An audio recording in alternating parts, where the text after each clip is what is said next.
Hi guys, and welcome back to my channel, Blue Nose Trading. My name is Tori Solis, and today I'm going to go over some common copyright laws that apply to artists. Before we even get started in this, let me give you a full disclaimer that I am not a lawyer. This is not legal advice, and if you need legal advice or have any questions, I strongly urge you to contact a lawyer in your local area. So these laws apply also to the United States because that is where I am based. So if you're in a different country, the rules for you and the laws regarding copyrights for you might be different. Again, I'm not a lawyer, so I'm not entirely sure. So this is my perspective on things and what I've found from researching and watching a bunch of different videos and reading a bunch of different articles. And I'm going to give you the quick and dirty for those who might be confused a little bit about what copyright is and how fan art works and licensing and watermarks. So let's get into it. So as an artist, copyright is the right to copy. It's being allowed to distribute your work, being allowed to sell your work, copy your work, make derivatives of your work. And when you create a piece of art, that artwork is automatically copyrighted in the United States. You don't have to take it anywhere and you don't have to do anything extra to it. It's automatically copyrighted the moment you make it. Now, you can register your artwork, and if you are someone who has a huge following, or it's very likely that your artwork is going to be stolen or reproduced in a way that would make people a lot of money, because people really are only going to steal your artwork if it has the potential to make them a lot of money, then it might be beneficial for you to register your artwork as well, in addition to the copyright that it already comes with. This registration, you can do that at copyright.gov, and basically it's going to help you in any kind of legal situation that you might get in, and it will help you prove that you created that work and also provide a timestamp as to when you created that work. So most people don't really need to do this. If you're unsure, again, contact a lawyer and talk to them about it and see what that situation would best fit your specific needs. So let's get into fan art, because a lot of people make fan art and some of them think, oh, this isn't legal, and some of them think, oh, you know, this is fine, and some people think it's not fine, but nobody's gonna know.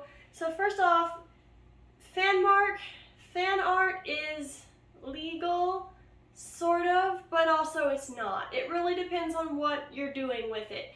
If you're just making it in your house for you, yeah, that's fine. Like if you're gonna paint a trademarked logo or something on your wall or on your own coffee mug that you're not going to share with the world, whatever. But as soon as you start making money off of your fan art, that is when it becomes a problem, and it can even become a problem before you start making money. If you're distributing it for free even, that can be a problem, because your distribution of that work, that's someone else's work for free, technically takes away from the income that they could have made off their work. So just because you're not making an income, if you're distributing work that's trademarked or copyrighted, it's still technically illegal. Now, a lot of what this is going to come down to is the individual company or brand, because of course most companies and brands don't want to sue their fans.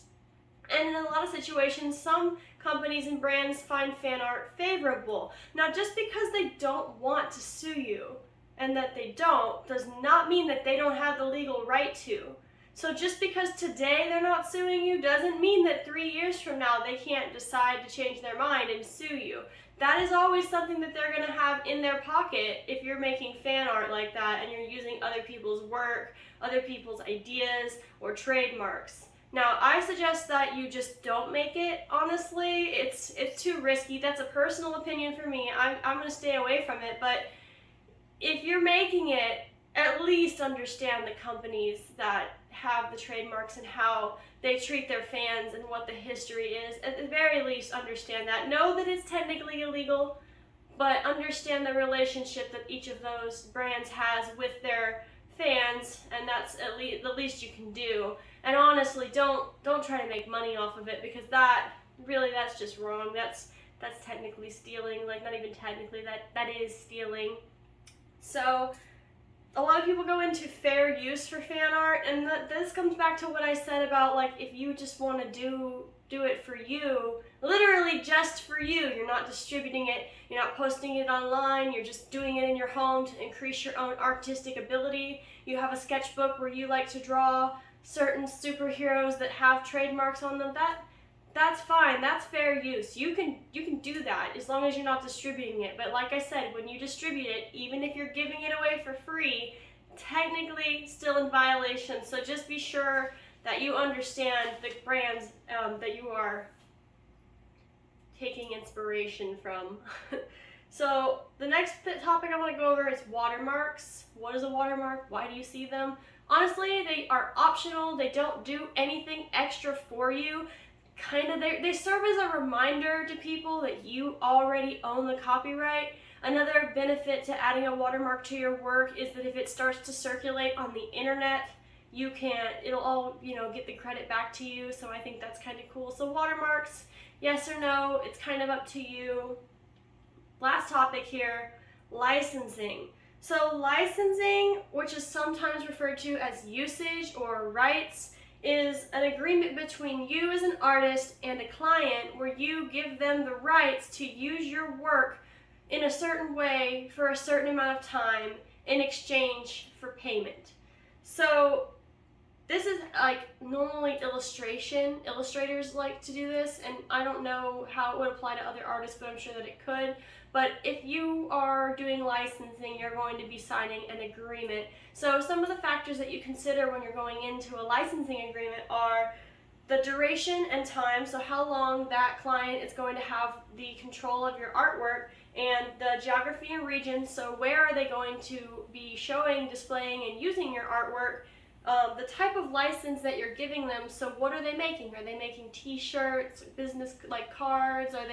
Is it going to be for promotional use, for advertisements? You want to understand what they're going to do with your artwork and make sure that aligns with your values. And exclusivity. So if it's an exclusive license, only that client can use that artwork for whatever amount of time you guys agree on. So if you paint a picture of 3 little birds and you give exclusive rights to Company X is the only person who can use that picture of the 3 little birds until that license expires.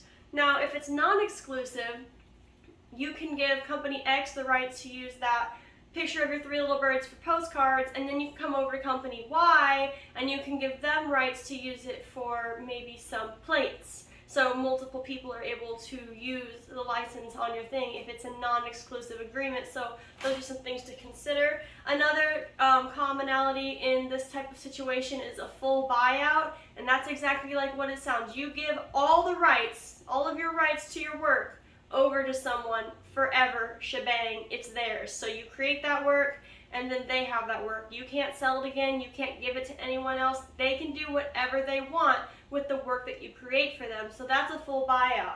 Something that you should be wary of as an artist if you're looking to do licensing type work is work for hire. Work for hire is basically where a company hires you super cheap and they have you create work at full buyout, but they don't want to pay you what you should be earning for a full buyout type of creation.